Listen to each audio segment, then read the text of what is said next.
क्या 5 राज्यों में बीजेपी का सुपरा साफ होगा? क्या सभी राज्यों में ट्रायंगुलर मुकाबला है? और क्या न बीजेपी न कांग्रेस मिलीजुली सरकार होगी?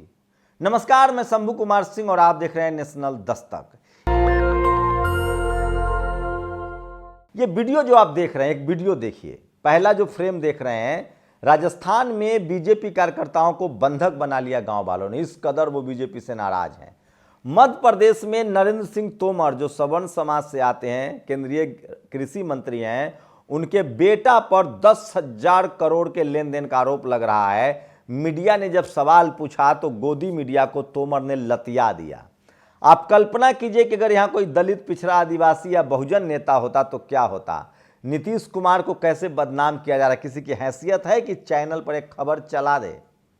आप कल्पना कर सकते हैं। तीसरा वीडियो फ्रेम देखिए, किस तरह से आरएस परवीन के गाड़ी का एक्सीडेंट कर दिया गया। और चौथा फ्रेम देखिए, मायावती जी की रैली में किस तरह से जनसैलाब उमड़ा। और ये पांचवा फ्रेम देखिए, मध्य प्रदेश में अखिलेश यादव का दम। और छठा भी देख लीजिए, चंद्रशेखर आजाद की रैली में जनसैलाब। कोई टीवी अखबार नहीं दिखाएगा। पहले बता दूं, 2024 से पहले 5 राज्यों में सेमीफाइनल है। वैसे तो भारत और न्यूजीलैंड का सेमीफाइनल कल यानी 15 को मुंबई में है, लेकिन 2024 देश का सेमीफाइनल जो है उसके नतीजे 3 दिसंबर को आएंगे। मैं पहले आपको याद दिला दूं, पहले दौर में को वोटिंग हो चुकी है। जो वोटिंग मिजोरम में हुई थी और उसके बाद छत्तीसगढ़ में हुई थी। उसके बाद 17 तारीख को दूसरे दौर में मध्य प्रदेश, छत्तीसगढ़ में भयंकर वोटिंग होगी। जिस तरह की वोटिंग हुई है, लग रहा है कि भारी वोटिंग होगी। उसके बाद 25 तारीख को राजस्थान में वोटिंग होगी और 30 तारीख को तेलंगाना में होगी और 3 तारीख को नतीजे आएंगे। ठीक 2018 में राहुल गांधी ने आज एक बड़ी बात कही कि हमने बीजेपी को हराया है। छत्तीसगढ़, हमने कर्नाटक हराया है और हिमाचल हराया है। 2018 में ठीक इसी तरह से कांग्रेस ने 4 राज्यों में हराया था बीजेपी को। कर्नाटक हराया था, राजस्थान हराया था, मध्य प्रदेश हराया था, छत्तीसगढ़ हराया था। और 2024 में टाए फिस। और चारों राज्यों में बीजेपी ने सुपरा साफ किया। इसलिए बामन मिश्राम कहते हैं कि ये नागनाथ और सांफनाथ एक है। सोचिए कितनी मेहनत से नीतीश कुमार ने इंडिया गठबंधन बनाया था कि सब मिलजुल कर बीजेपी का सुपरा साफ करेंगे। और तब लोग कहते थे कि बीएसपी बी टीम है, ओवैसी बी टीम है। लेकिन कांग्रेस ने उस गठबंधन को तार तार कर दिया। खड़गे जी उस गठबंधन को जिंदा रखना चाहते थे। उनका बयान सुनिए, आखिर है तो बहुजन समाज से ही ना। उन्होंने कहा कि 30 लाख नौकरियां खाली है और इसमें सबसे ज्यादा SC ST OBC का पद है। लेकिन कौन बात करेगा? लेकिन सोचिए, जनता जाग गई है। इन 5 राज्यों में जो SC ST OBC किसान है वो एकजुट हैं और वो लगातार जमकर वोट कर रहे हैं। और ये दिख रहा है मायावती जी की रैली से, अखिलेश यादव की रैली से, चंद्रशेखर आजाद की रैली से।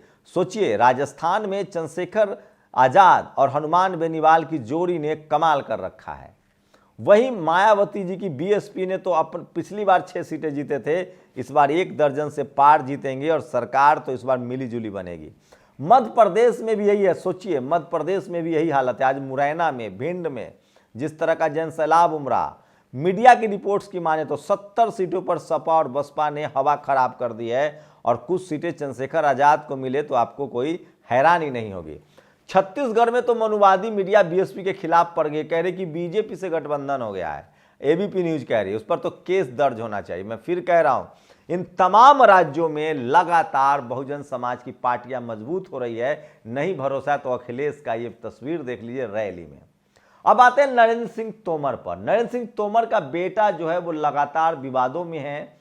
और सोचिए, एक वीडियो सोशल मीडिया पर वायरल हो रहा है, जिस आदमी ने वो बातचीत की है उसका वीडियो आ गया। वो कह रहा है कि 10,000 करोड़ का मामला है, झूठ है, सच है, जांच तो करवा लीजिए। सोचिए, बहुजन समाज के लोग कैसे अपने नेता को मीडिया में आरोप लगते ही बेईमान मान लेते हैं। जब मीडिया वालों ने तोमर से पूछा तो तोमर ने मीडिया वाले को हाथ ऐसे पटक दिया, चल भाग यहां से। किस खेत की मूली है? सोचिए, ये है भारत की मनुवादी, जातिवादी, ब्राह्मणवादी मीडिया की औकात। यहां भारत की मीडिया तभी खबर चलाती है, तभी नहीं डरती है जब कोई दलित, पिछड़ा, आदिवासी मुख्यमंत्री हो, अल्पसंख्यक हो। ये लोग जातिवादियों के गिरोह हैं, अड्डा है। अब सोचिए, लेकिन धीरे धीरे कांग्रेस ने इसको मुद्दा बना दिया है। मैं फिर कह रहा हूं, अगर यही कोई नेता बहुजन समाज का होता या कोई बहुजन समाज के नेता का बेटा होता तो आप समझिए कि क्या हो जाता। मैं इसलिए कह रहा हूं कि बहुजन समाज को जागरूक रहने की जरूरत है, और बहुजन समाज अब बहुत हद तक जागरूक भी हुआ है, और इसका असर राजस्थान, मध्य प्रदेश, छत्तीसगढ़ में देखने को मिल रहा है। और ट्रायंगुलर मुकाबला हो जाए तो कोई अतिशयोक्ति नहीं है, कोई हैरान मत होइएगा। देश में 30 लाख सरकारी नौकरी खाली है और आरएसएस के लोगों को भरा जा रहा है। ये मैं नहीं कह रहा हूं, ये खड़गे साहब कह रहे हैं, जिनकी वजह से दलित समाज से आते हैं, बुद्धिस्ट हैं। इनकी वजह से ही कांग्रेस ने गठबंधन किया था, इंडिया गठबंधन बना था। लेकिन अब उनके जो मनुवादी नेता हैं आचार्य प्रमोद जैसे, वो उसको तोड़वा चुके हैं गठबंधन को। तो ये वीडियो सुन लीजिए जो उन्होंने कहा है। और देश में 30 लाख सरकारी नौकरी खाली है। अरे 30 लाख नौकरियां हैं और तुम लोगों को बेवकूफ जमकर तू मैं हो रही है राहुल गांधी और मोदी में, लेकिन उस पर मत फंसिए। बहुजन समाज को अखिलेश का ये वीडियो देखना चाहिए, अखिलेश यादव का। 27% आरक्षण नहीं तो वोट नहीं। कांग्रेस बीजेपी 75 साल से मध्य प्रदेश में राज कर रही है, मिला 27%। सुनिए अखिलेश यादव ने क्या कहा है, उसके बाद फिर आगे बढ़ते हैं। 27% लागू होना चाहिए। तो सोचिए, बहुजनों का ये है मुद्दा, नहीं समझिएगा तो देर हो जाएगी। और सोशल मीडिया पर सबसे ज्यादा वायरल है। तोमर को जब मीडिया वालों ने पूछा तो सवाल से हाथ झटक दिया। बहुजन है मीडिया वालों जो डरा लोगे, नीतीश कुमार है जो माफी मंगवा लोगे, 10,000 करोड़। और सोचिए, नाराज जनता ने राजस्थान की तस्वीरें कही जा रही जहां पेड़ से बांध दिया बीजेपी वालों को। ये भी सोशल मीडिया पर वायरल है। पता नहीं ये पुराना वीडियो और नया। और बात अब इजराइल और फिलिस्तीन की। सोचिए, फिलिस्तीन के खिलाफ इजराइल का विरोध अब इजराइल में ही हो रहा है, और लगभग 300 ज्यूस प्रोटेस्टर ने डिमांड की, 2000 से ज़्यादा लोगों की गिरफ्तारी हुई है। और सोचिए किस तरह से अब साफ हो गया है कि इजराइल का अब चारों खाने चित होना बाकी है। और सोशल मीडिया पर अब बीजेपी की खाल उधेरी जा रही है। क्यों होने लगी है बीजेपी की विदाई की बात, ये डीवी लाइव ने चलाया। और सोचिए, अमित शाह की भी लगातार कांग्रेस जिंदाबाद। अमित शाह की रैली में टनल में फंसे 40 लोगों के लिए कौन है गुनहगार, ये सबसे बड़ा सवाल है जो देश पूछना चाह रहा है। और सोचिए, मध्य प्रदेश में लगातार यूपी में बगावत की खबर आ रही है, और खबर है कि केशव मौर्य जो ओबीसी नेता हैं वो बगावत कर सकते हैं। ये सबसे बड़ा सवाल है। और चुनाव में अगर 5 राज्यों के चुनाव में बीजेपी हारी तो ओबीसी केशव मौर्य सीएम होंगे, और योगी जी का पत्ता साफ हो सकता है। और मोदी के मंत्री के बेटे का जो स्कैम है वो रवीश कुमार अभिषार शर्मा ने सबसे बड़ी खबर बनाया है। तो ये तमाम बड़ी खबरें थी जो 5 राज्यों के चुनाव से जुड़े हैं। आपको बता दूं कि दूसरे दौर की वोटिंग 17 को होगी, राजस्थान में 25 को, तेलंगाना में 30 को, 3 को नतीजे आएंगे। बहुजन समाज को कम से कम संविधान की रक्षा के लिए बढ़ चढ़कर वोट करना चाहिए। लेकिन एक बात याद रखिए, बहुजन समाज का भला बहुजनों ने किया है। कांग्रेस बीजेपी पैसे वाली पार्टी है, बहुजनों की पार्टी नहीं है।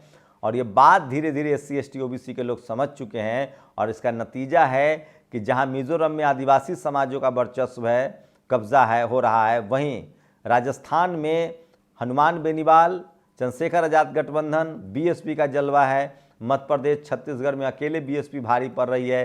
तेलंगाना में BSP RS परवीन का जलवा है, और वहीं राजस्थान में भी। तो सोचिए किस तरह से RS परवीन की गाड़ी पर टक्कर हो गई है। अभी जांच चल रही है कि ये कोई बड़ी साजिश तो नहीं थी। तो ये तमाम बड़ी खबरें जो सोशल मीडिया पर वायरल। और मैं फिर कह रहा हूं, 5 राज्यों के चुनाव से जहां बहुजन आंदोलन की धार पता चलेगी, 2024 की पूरी प्लानिंग होगी। मान्यवर साहब का एक बात याद रखिएगा, मजबूत नहीं, बहुजनों के हित में मजबूर सरकार चुनिए, मिलीजुली सरकार। शुक्रिया। नेशनल दस्तक की आपसे गुजारिश है कि अगर इसको बचाना चाहते हैं तो नेशनल दस्तक को सब्सक्राइब करने के लिए रेड कलर के सब्सक्राइब बटन को दबाएं, फिर बेल आइकन की घंटी दबाएं। नेशनल दस्तक को बचाने के लिए बहुत जरूरी है कि हर खबर को शेयर करें, लाइक करें, कमेंट जरूर करें।